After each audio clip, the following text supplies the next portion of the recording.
The first encounter that I had with Jewel was so interesting.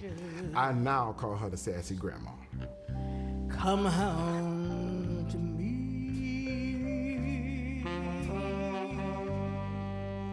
She put Houston on the map before Beyonce, before Paul Wall, before Bun B, before Archie Bell and the Drells, the Jazz Crusaders.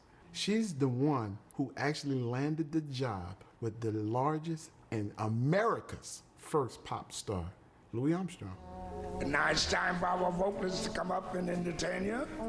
Here she comes, Jewel Brown, right here. I was started singing at 5 years old in the junior choir at my church. I had a father that you couldn't go to the movie on Saturdays if you didn't participate in some churchly activity. What I did was sing in the junior choir, and I was able to go to the movies at the Park Theater.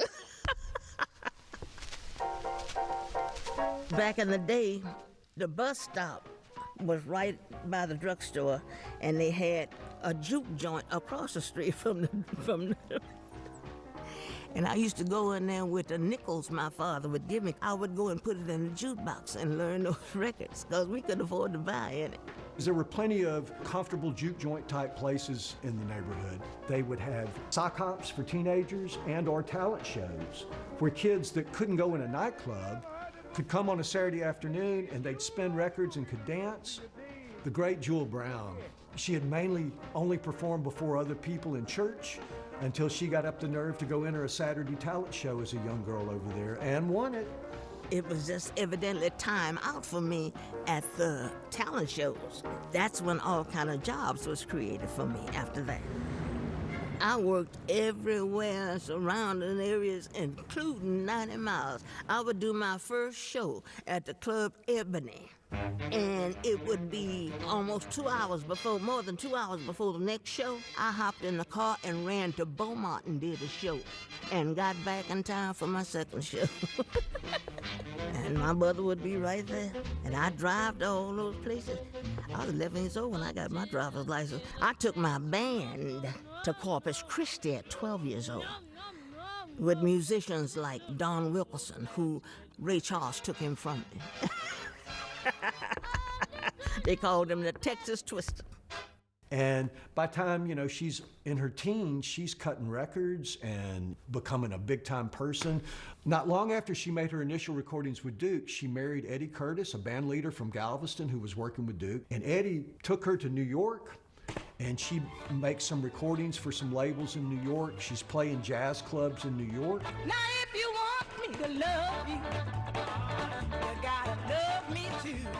And she ends up in Dallas, working for the notorious Jack Ruby before he was known to the world as the person who shot Lee Harvey Oswald, who shot JFK back at that time. But Jack Ruby owned a bunch of nightclubs. I didn't have not one day off for a year and a half. The gentleman that wanted to give me $100 to sing Stormy Weather didn't want to come up because he wasn't with who he was supposed to be with. And the young lady that he was with didn't want to bring it to me. And so they called Mr. Ruby to bring me the $100. And he said to me, all right, where's my half? I said, half of what? Mr. Ruby, if you can't respect me as a black woman, you could at least respect me as your entertainer who been keeping your place packed every night. I'm proud of me that I was already told about the traps. With his help, I dodged them. And that made my mom and my dad, before they left here, proud of me.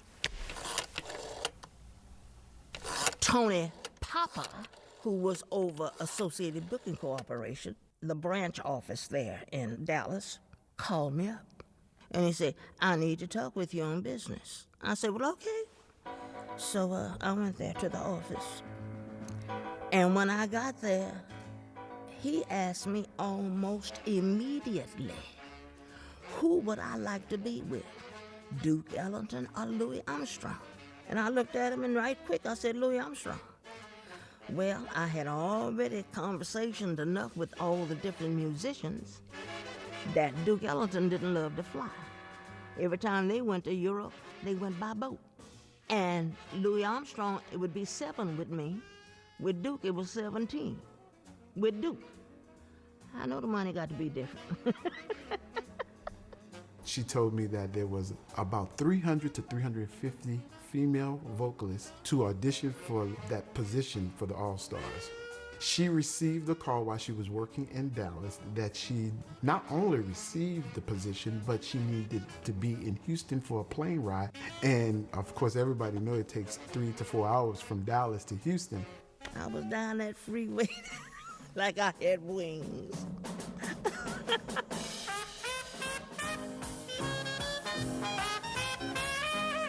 She's already recording. She's already played in Las Vegas, New York, all over Texas. She's done well. But when she joins Louis Armstrong's band, suddenly she is playing all over the world.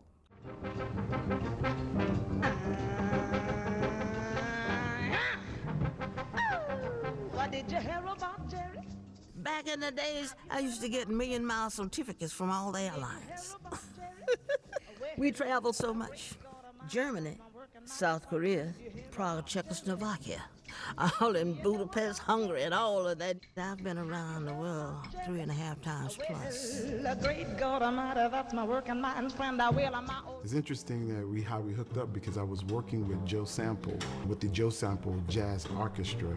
Joe and I had a great relationship that actually wound up meeting Jewel Brown on a performance in Galveston.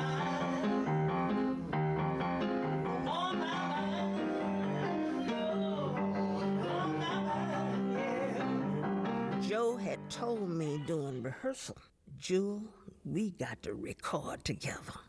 I said, well, you just let me know when. He couldn't make it. He couldn't hold on.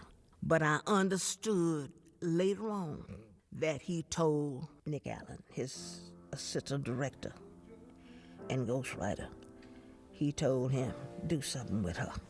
And so far, I think we put together some real good stuff. This is our first album project that we're actually going to be releasing soon. We're excited that we finally get a chance to release it.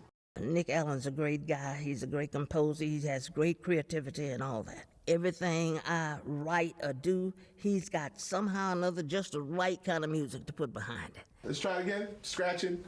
Yes, that same part. I'm tired of your niches and glitches. I really, really love Jewel Brown. She's like my musical mother. So the music, in my opinion, is a complete cast of her. And she wants that memory to be out there as why she's the person she is. She can make you feel sexy. She can even make you feel happy. She can possibly even get you to cry. But at the end of the day, she's gonna get you to dance. I think her motivation to why she's performing live at the level she's performing now is because she has a serious love for the people that she's singing for. All I know is I know that these people have gotten dressed and prepared themselves and spent their money, and I get on that stage and I want to please them. I want them to feel like it was all worth it. The great Jewel Brown is the jewel of Third Ward in my eyes, and will be forever. I believe she's Houston's very first pop star. The time comes when you do the best you can do the best you can. While you can, when you can, if you can, however you can, for as long as you can, for who you can, as long as the good Lord say you can. Jewel, you are all worth it, and you are a diamond. You can follow Jewel Brown on her Facebook page at facebook.com/Jewel Brown Female Jazz and Blues. Also, Houston has so many wonderful resources that chronicle our great history. We would like to give a special thanks to the organizations listed for their help in providing Great Day Houston with historical photos and videos for Jewel's interview.